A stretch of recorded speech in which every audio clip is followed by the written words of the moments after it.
Floyd, could you tell us when you testify what agenda item you're testifying on, please?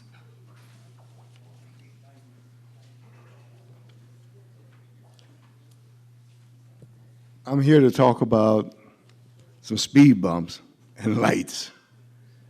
It was brought to my attention that they wanted to put speed bumps in Keokahad to go to the school. So I'm friends with a lot of Hawaiians. I'm not Hawaiian, but my children are Hawaiian. My wife was Hawaiian. She passed away.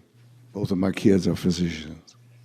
I told them both go to school and do something with their lives and to be able to help their people.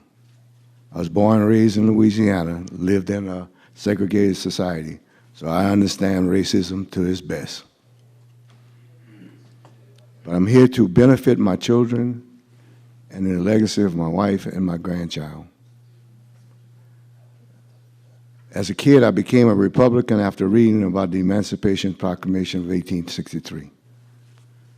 That President Lincoln granted freedom to the slaves in the South, only to change my party affiliation when I realized why Lincoln did it.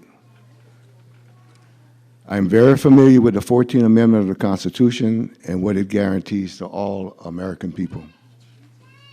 I understand the state of Hawaii EEOC policies that are written down in law, but I don't understand the actions of the politicians and the government officials who expedite these laws. Why does DHHL need to have MOUs, Memorandum of Understandings, with the County of Hawaii for services such as installation of speed bumps or street lights in their community? Everyone else receives these services through the fuel tax or property excess tax.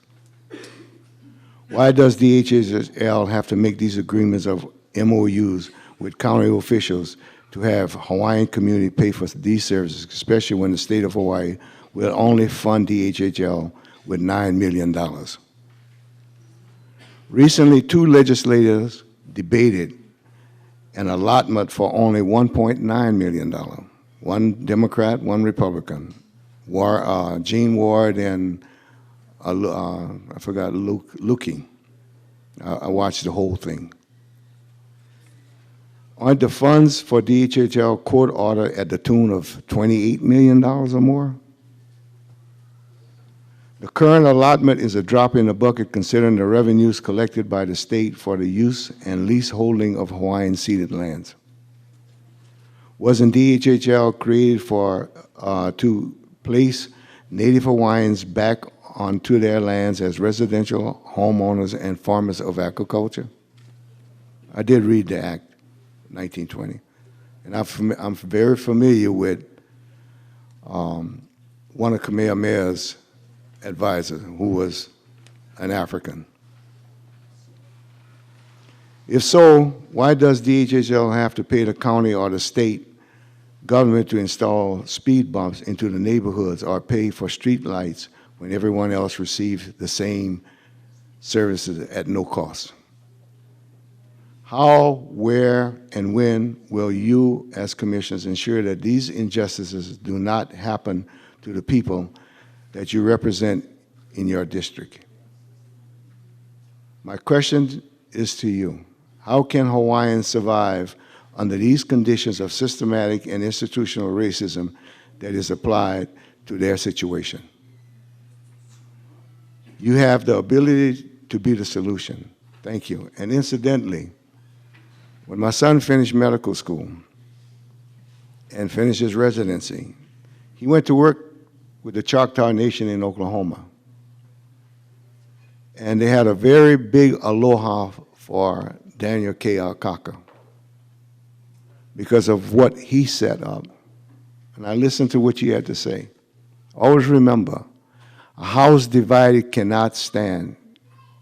Hawaiians have to come together as a group. I saw it all. I saw what they did with us when we were fighting for civil rights. I saw what happened. Matter of fact, I ended up in Vietnam, a place I didn't even want to go, because I had nothing against those people. So I beg you, for the sanctity of your people, quit fighting and work together. Thank you. Thank you. Questions? Thank you very much.